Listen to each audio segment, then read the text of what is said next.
भाई? दीदी को याद कर रही है।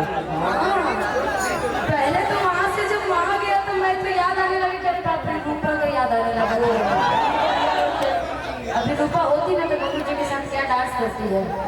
गोलू जी गुरु पस्तों का सड़ाते हैं तो मार भी किसी से करते। वैसे ये डांस किया भाई, फिर से करना वैसे। ये जाने था कि दिल बेकरार बा।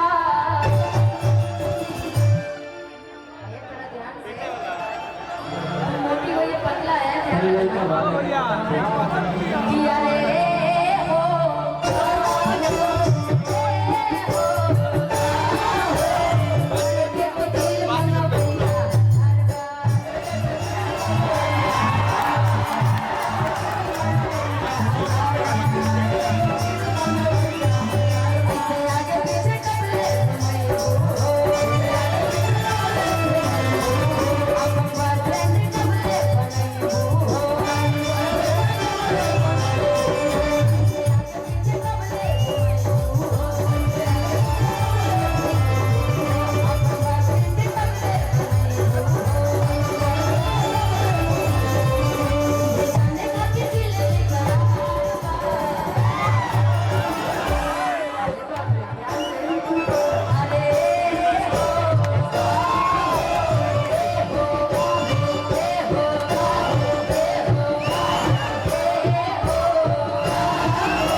एगो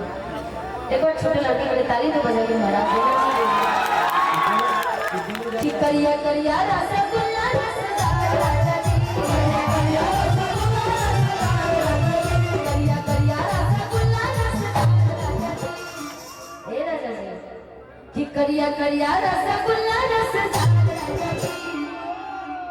कैसे रसगुल्ला मांग लो जी कि दोनों का हाइट भी बराबर हो गया है ना कि करिया करिया रसगुल्ला रसदार तैया को करिए सी मसाला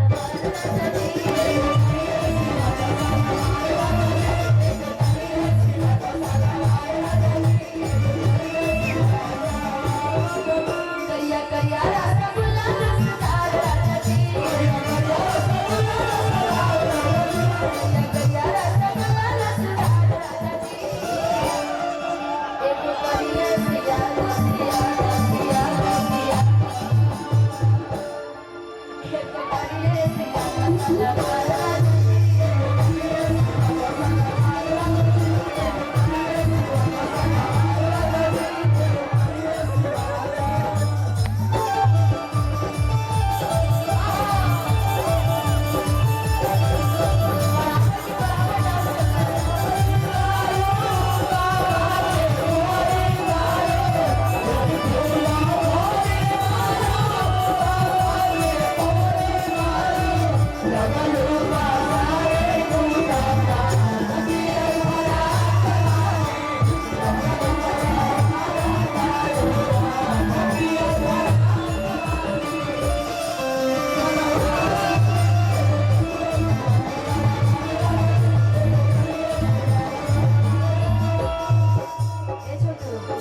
तुम कहीं से डांस सीखो या ऐसे कर रहे हो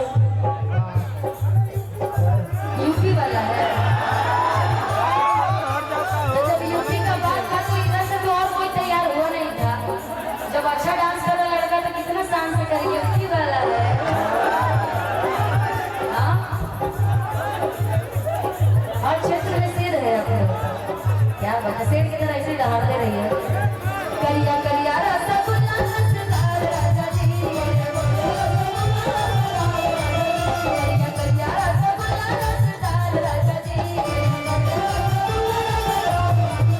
एक करिए सिया रसलवार राजा जी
जिंदगी